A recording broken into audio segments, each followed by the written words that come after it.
जब तक और मैंने कहा कि किसान पर मुकम्मल मेहनत करा मेरे संगठन की 2013 में से एक भी प्रवृत्ति जाएगी जब तक लेना है हमें मिलेगा और सारे आगे खड़े। तो भाइयों एक बार जोर में लगा के सरकार को जीत का स्वागत कर दो और मैं चाहता हूँ और 10 से 15 मिनट करके इनके के बाद में उनके आई है खड़े के खड़े फटी कर सकते एक बार मेरे लगा दो जब तक मैं सब देख पाओ मेरे लगा दो एक बार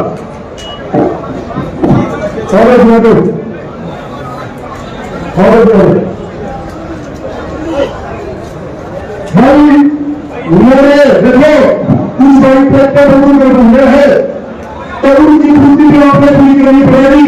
सरकारों में दुनिया का आपने लगाना पड़ेगा मुट्ठी बंद करके आप ऊपर करके लगा दो एक बार दिखा दो कितनी ताकत लगाए दिखा दो और तेरा फल की से कितना लगाओगे।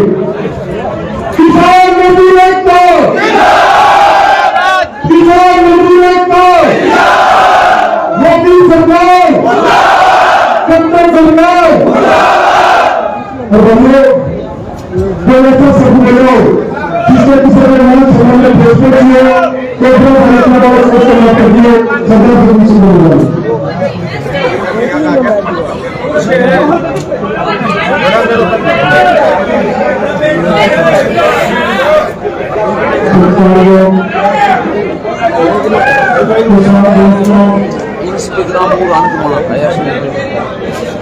आप सब किसान भाइयों ने हमारे मूल्यों के शहीदों को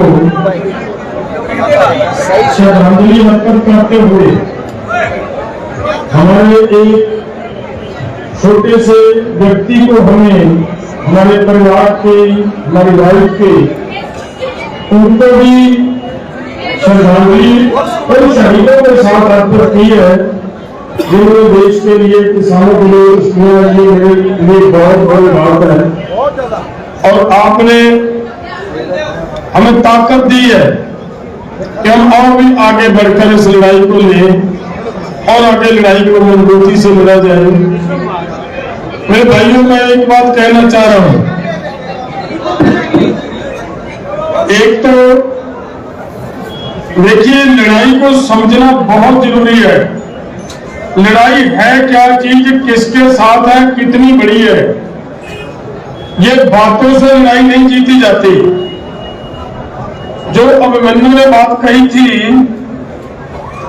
कि मैंने कोई ऐसे नहीं कह दिया था कि भाई जब तक हरियाणा के किसानों के ऊपर लगा हुआ एक एक मुकदमा वापस नहीं होता तब तक पंजाब नहीं जाएगा यहां से। वो इसलिए कहा था कि हरियाणा के युवाओं ने जितने मुकदमे उनके ऊपर लगे जितनी लड़ाई लड़ी जितने उन्होंने अपने सर फड़वाए थे वो हमारे ही तो वहां से दिए गए आदेश की वजह से हुआ था और उनको छोड़कर जाना मेरे ख्याल में मुझे लग रहा था कि हम अपने लोगों के साथ अन्याय नहीं कर रहे बेइंसाफी की बात कर रहे हैं और मैं नहीं चाहता था कि वहां से आया जाए।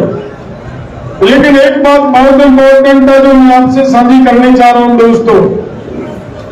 अब मैंने एक बात और कही है कि बच्चों को बचाना है आने वाली पीढ़ियों को बचाना है। मैं उससे भी एक बात और कहना चाह रहा हूं ये जो हमारी बहनें बैठी हैं हमारे घरों में हमारी बेटियां बैठी हैं उनकी इज्जत की लड़ाई है मेरे दोस्तों। ये कोई ऐसी छोटी मोटी लड़ाई नहीं है।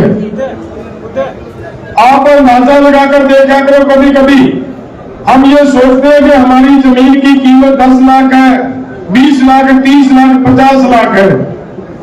जमीन की ये कीमत नहीं है।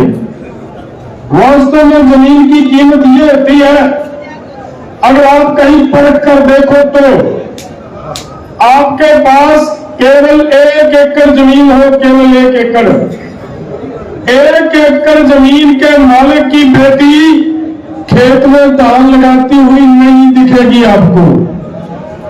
लेकिन हमारा ही भाई है मजदूर की बेटी को आपको उस 1 एकड़ के अंदर धान लगाने के लिए आना पड़ रहा है। उसकी क्या फर्क है कि आपके पास वो 1 एकड़ है, उस मजदूर के पास वो 1 एकड़ नहीं है। इसलिए आना पड़ रहा है। जो इन लोगों का भार है, जो इन लोगों की कोशिश है, आप लोगों को भी उसी बैंक में लाने का प्रयास किया जा रहा है। पिछले दिनों मैंने एक खबर पढ़ी, डब्बी है, छोटी सी खबर लगी, खबर तो पूरी डिटेल होगी अखबार में। वो जो उसका 7 तक होता है वो डब्बी में लगा दिया जाता है।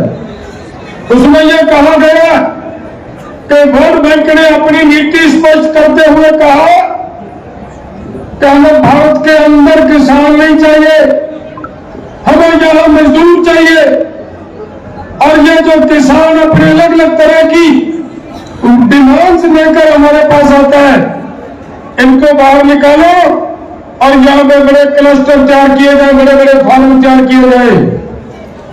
और उसका दूसरी तरह एंड पे उसने ये जो बात कही, सबसे दर्दनाक और समझने की बात वो ये है, उसने कहा कि इसका असर भी भारत के अंदर नजर आ रहा है। सवाल ये है मेरे दोस्तों, अगर इसका असर नजर आ गया, आप सब मजदूर बन गए, तो मान लेना आपकी बेटी की इज्जत नहीं बचेगी।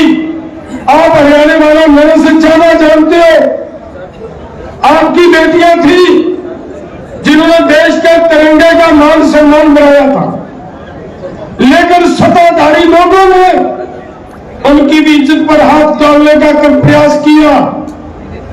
ये हालात है उन लोगों का।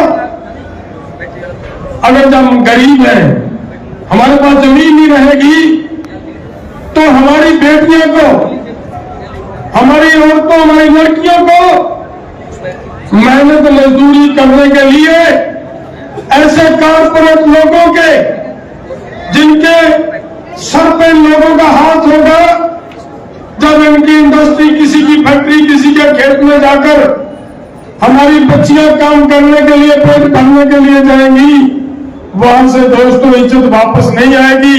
उस इज्जत की लड़ाई है, जमीन नहीं जाने देंगे, हमें मरना भी पड़े, मरेगा लेकर जमीन नहीं जाने देंगे।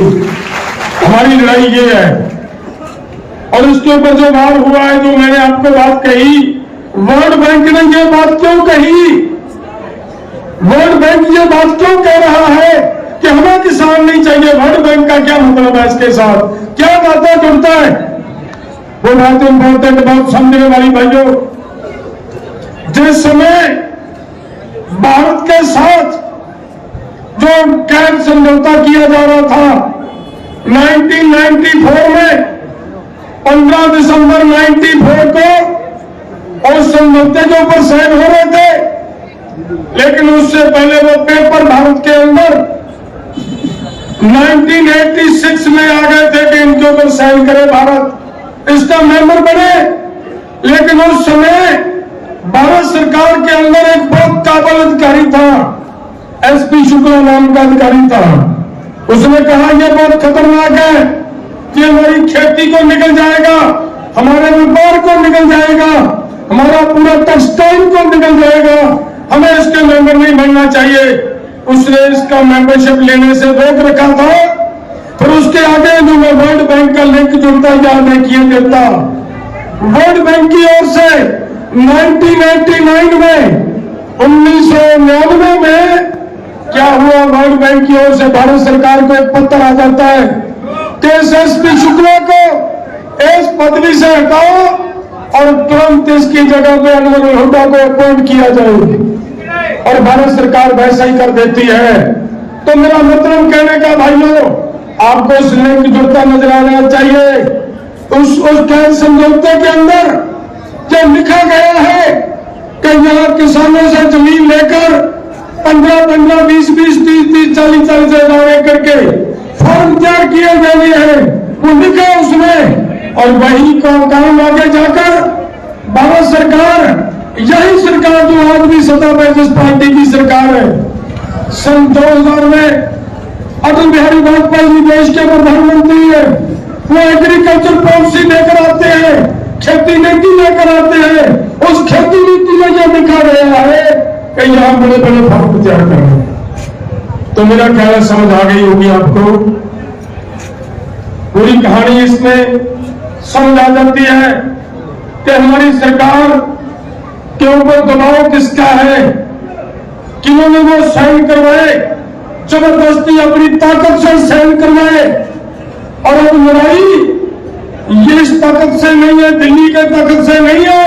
अगर आपको अब लड़ाई लड़नी है तो वहां से ताकत तो चलेगी, अमेरिका से वो ताकत आपके साथ भिड़ने के लिए आएगी। उस ताकत को निपटाने के लिए आपको एकता बनाने की जरूरत है।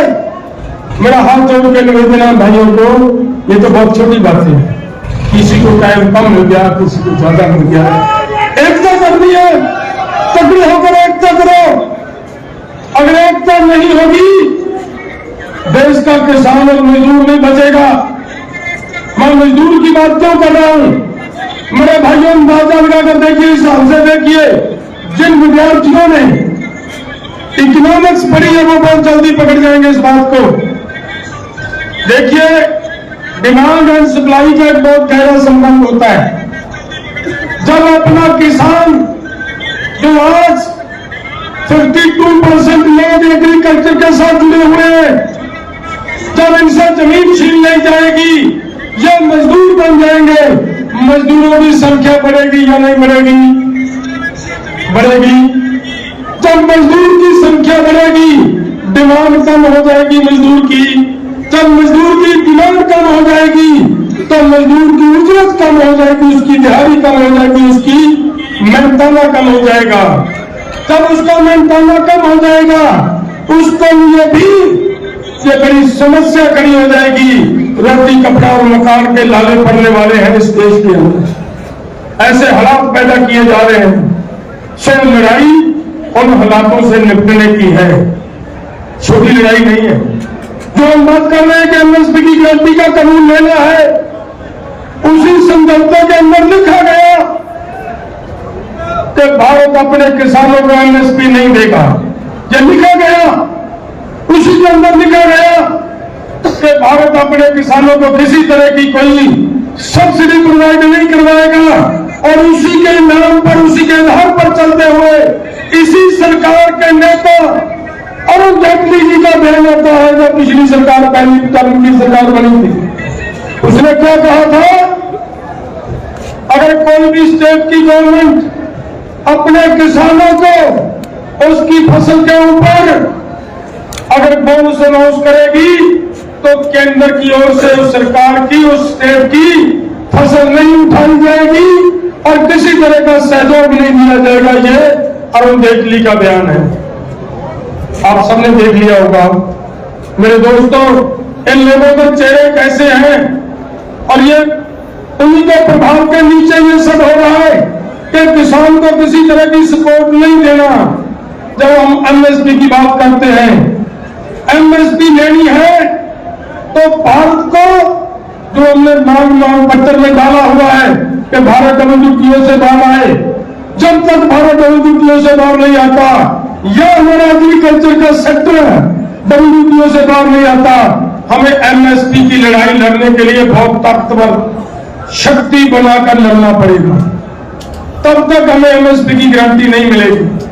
ये तभी मिल पाएगी अगर वहां से जो ताला लगा हुआ वो ताला खुलेगा।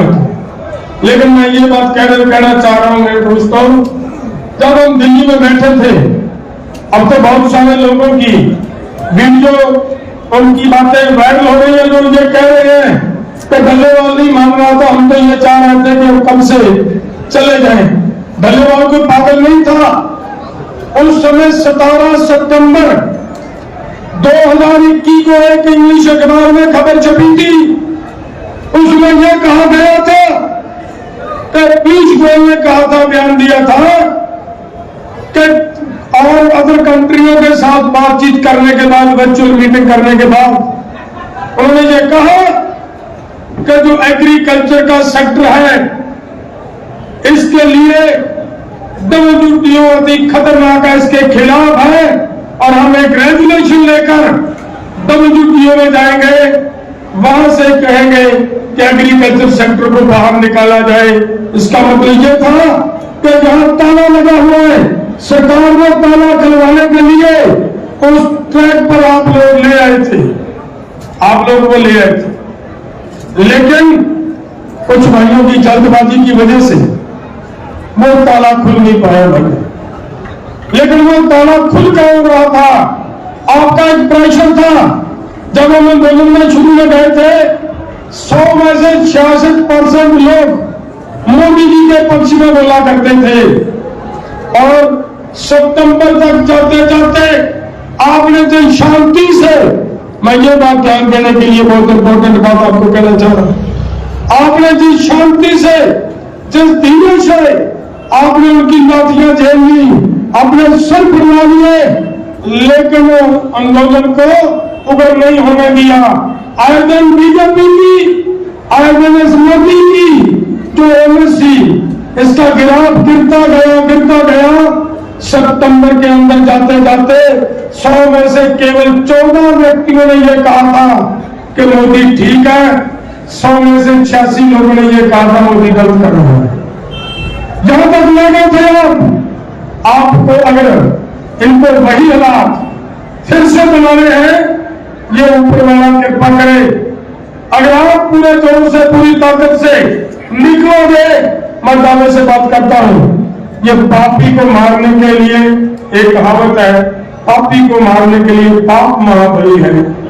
उन्होंने जो पाप कर रहे हैं, जो कर्म कर रहे हैं, उनके पाप लेकर बैठ जाएंगे। आप एक ताकत बनकर अगर निकलेंगे, मैं लास्ट में हरियाणा के इस बात को भी धन्यवाद करना चाहता हूं। दोस्तों, ठीक है, भले आंदोलन पंजाब से शुरू हो गया था, लेकिन अब वो बात नहीं। आज जो मैं यहाँ आपकी सभा देखी, आपकी इतनी बड़ी गैदरिंग देखी, मैं धन्यवाद देना चाहता हूं इस संगठन को और इस नौजवान को। आपको एक नेता मिल गया है, तगड़े होकर इस नेता को ताकत बनो, इसको संभालो, इसका साथ दो। मुझे उम्मीद चाहती है इसमें कि देश की लड़ाई जो WTO के खिलाफ लड़ाई है, और हरियाणा पंजाब मिलकर जब लड़ेंगे, जीतेंगे, सरकार को घुटनों के बल पर लाएंगे। पहले की बात नहीं रही, अब तो हमारे पास सब सारा खड़ा है। हमारे पास, हमारे साथ बिहार के साथी जो पिछली बार नहीं आए थे, वो भी आने के लिए तैयार हो रहे हैं। कल से मुझे आंध्र प्रदेश से टेलीफोन आ रहे हैं कि हम भी आना चाह रहे हैं। धन्यवाद भाइयों जो आना चाह रहे हो। तो जो हरियाणा ने पिछली बार, एक बार 26 जनवरी को आंदोलन डगमगा दिया था, भले शुरू पंजाब की ओर से हुआ था, लेकिन उसने संभाला हरियाणा ने था। मैं धन्यवाद करना चाहता हूं हरियाणा की उन खापों ने आकर जब ये कहा कि यहां बैठे लोगों के ऊपर अगर कोई पत्थर बरसाएगा, कोई ईंट लेकर आएगा, पहले हम उनका सामना करेंगे। हरियाणा के लोग इन सरदारों को बाद में आपके सामने आने की जरूरत पड़ेगी। वो आपने जो किया था वो इसीलिए हुआ, इसीलिए तुम्हारा मोर्चा जमा था, आपकी हिम्मत से साथ। सुने आप सबसे मेरे दोस्तों, बातें, डिमांड्स जितनी भी हैं सब आपके सामने है, तो बोल दी गई है। लेकिन एक बात मैं लास्ट में ये कहना चाह रहा हूं, डॉक्टर स्वामीनाथन की जो हम बात करते हैं ना रिपोर्ट की, अब देखिए, जब किसी बच्चे ने मां सारी जिंदगी शुरू से दूध पिलाती रहे, कभी घर पे बैठकर अच्छे घी से चूरी बनाकर उसको खिलाई ना हो, तो माँ उसके बाद जब 12-13 वर्ष का हो जाए ये कहेगी ये चूरी खाओ, बच्चा नहीं खाएगा। उसको वो उसके अनुभव ही नहीं है, उसके बारे में जानकारी नहीं कि ये क्या है। डॉक्टर स्वामीनाथन की रिपोर्ट में भाइयों चूरी जैसी, वो ये कहती है कि हर किसान के घर में एक अधिकारी के बराबर इनको मानी चाहिए, ये कहा उसमें। उसका फॉर्मूला बताया गया कि हर किसान को उसकी फसल का भाव लागत से 50% ऊपर देना चाहिए। बहुत रिकमेंडेशन है, मैंने वो डिटेल से पढ़ी है, वो पूरी की पूरी रिपोर्ट। लेकिन दोस्तों अगर बात करेंगे तो बहुत टाइम लग जाएगा।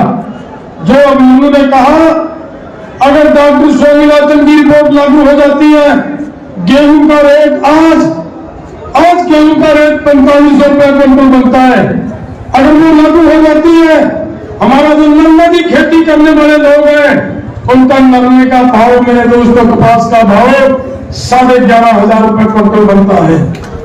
जो ये हमारा गन्ने की खेती करने वाले लोग हैं, 940 रुपए पर क्विंटल गन्ने का रेट बनता है। जो हमारे धान की खेती करने वाले लोग हैं, उनके धान की कीमत का रेट, उनकी फसल का रेट 3300 रुपए पर क्विंटल बनता है। वो लेनी है, लेकिन वो मिल क्यों नहीं रही, उसके लिए भी मैं एक बात बता दूं। डॉक्टर स्वामीनाथन ने बहुत कम की बातें लिखी, क्योंकि गैट जब साइन हुआ था, ये साइन हो गया था 1994 में। इसके जितने भाव जो थे, उनको सबको उसने कवर करने का प्रयास किया। गैट में यह लिखा कि बड़े बड़े फार्म तैयार करने हैं, लेकिन डॉक्टर स्वामीनाथन ने यह कहा कि किसी कीमत पर देश के किसान की वाही योग जमीन, 1 इंच भी जमीन किसी कारपोरेट के कब्जे में नहीं जानी चाहिए। वो भी उन्होंने कहा। और ये लागू क्यों नहीं हो रही बातें, इसके लिए भी गैट में एक बहुत खतरनाक बात लिखी गई है। उसमें यह लिखा गया कि अगर ये जो समझौता आज हो रहा गैट, इसका कोई भी नियम, कोई भी सिद्धांत भारत के संविधान के किसी भी कानून के खिलाफ जाता है, भारत को अपने संविधान का कानून बदलना पड़ेगा, गैट का नियम नहीं बदला जाएगा। और हम ये चाहते हैं कि हमारे संविधान के अंदर एमएसपी की गारंटी का कानून दर्ज किया जाए। और वो ये कह रहे हैं कि जो पहले भी है तो उसको भी बदलो, इसलिए एमएसपी की गारंटी का कानून नहीं मिल रहा। इसीलिए डॉक्टर स्वामीनाथन की रिपोर्ट नहीं लागू हो रही, क्योंकि डॉक्टर स्वामीनाथन कह रहा है इनकी जमीन किसी कीमत पे कारपोरेट के पक्षाघात में नहीं जानी चाहिए, लेकिन गैट कह रहा है कि यहाँ पे 40-40 हजार एकड़ के फार्म तैयार करने हैं। दोनों बातें आपस में क्रॉस करती हैं, तो फिर वो लागू करना, उनका जो सिद्धांत कहता है कि ये इसको प्रायोरिटी दी जाएगी गैट को। तो इसलिए भारत को गैट से हर हालत में, हर कीमत पे बाहर निकालना है। मेरे दोस्तों, लड़ाई बहुत बड़ी है। जब मैंने बात कही थी, हमने 2018 में एक बार आंदोलन किया, वहां पे लिख कर दिया, हमारे हाथ में है वो पत्र, भारत सरकार ने लिख कर दिया कि हम 3 महीने के अंदर आपको डॉक्टर स्वामीनाथन की रिपोर्ट लागू करके देंगे। याद होगा 2018 में जब हम आगे चलते चलते जुलाई के महीने में गए, सरकार ने कैबिनेट की मीटिंग के अंदर आपके धान का रेट 200 रुपये बढ़ाया था। याद होगा, नहीं तो आपको थोड़ा सर्च कर लेना, मिल जाएगा। उन्होंने कह दिया कि हमने लागू कर दी। हमने कहा अभी लागू नहीं हुई, अभी बाकी है। और स्वामीनाथन ने भी ये कह दिया कि अभी वो लागू नहीं हुई, वो उसके सिद्धांत के हिसाब से रेट नहीं मिला किसानों को। तो मेरा मतलब और बात है, इसके साथ जोड़ता हूं मैं, भारत सरकार को एक पत्र फिर आ जाता है वर्ल्ड बैंक की ओर से कि अगर आपने किसानों को ये डॉक्टर स्वामीनाथन की रिपोर्ट लागू करनी है तो पहले इधर टेबल पे आओ। सो इसीलिए एमएसपी खत्म करने का प्रयास हो रहा है, लेकिन आपके डर से, आपकी एकता के डर से वो प्रयास की नहीं जा पा रही। इन्होंने पीछे जो G20 हुआ, उसमें अमेरिका के साथ अंतर्गत बैठकर एक फैसला किया कि हमें एमएसपी तो देनी पड़ेगी, नहीं तो हम जीत नहीं पाएंगे, किसान भाईचारा हमारे खिलाफ हो जाएगा। वहां क्या लिया फैसला कि हम आपकी जो बाहर से गेहूं जहां आनी है, आपकी फसलें जो यहां आनी है, उसके लिए रास्ता खोल देते हैं। वो रास्ता खोलते हुए ये फैसला लिया कि हम गेहूं बाहर से आने वाली गेहूं के ऊपर जो इंपोर्ट ड्यूटी लगती है, हम वो इंपोर्ट ड्यूटी खत्म कर देंगे और आपका गेहूं भारत के अंदर आकर बिकेगा और किसान का गेहूं कौन लेगा, वो उनको मौका दिया गया। अगर किसी ने देखना है नेट पे सर्च कर लेना, ये जो इंपोर्ट ड्यूटी लगती है दोस्तों, 40% वो ड्यूटी है, लगती क्यों है? इसलिए लगाई जाती है कि हमारे देश के अंदर जो हमारे लोग, हमारा किसान, हमारा मजदूर, हमारे और इंडस्ट्री वाले लोग जो चीज पैदा कर रहे हैं, उनके ऊपर ये और ड्यूटी जो बाहर से आने वाली फसल है, आने वाली वस्तु है, उसका दुष्प्रभाव न पड़े, उसके ऊपर किसी तरह का माड़ा असर न पड़े, उसकी कीमत मिलती रहे, उस हिसाब से उसके ऊपर कोई टैक्स लगाया जाता है। अगर वो ठीक करने के लिए 40% लगाना पड़ा तो मान लीजिए कि बाहर की गेहूं का जो आने का रेट है हमारी गेहूं से 40% कम आएगा। अगर वो 40% कम आ जाता है, मंडी में आकर गिर जाता है, हमारे किसान की 90% गेहूं हमारे देश के किसान की प्राइवेट बिकती है भाइयों, और वो प्राइवेट व्यापारी तो फिर वो लेंगे जो 300, 400, 500 रुपए सस्ती मिलेगी, हमारे किसान की तो नहीं बिकेगी। ये इसलिए लड़ाई बहुत इंपॉर्टेंट है।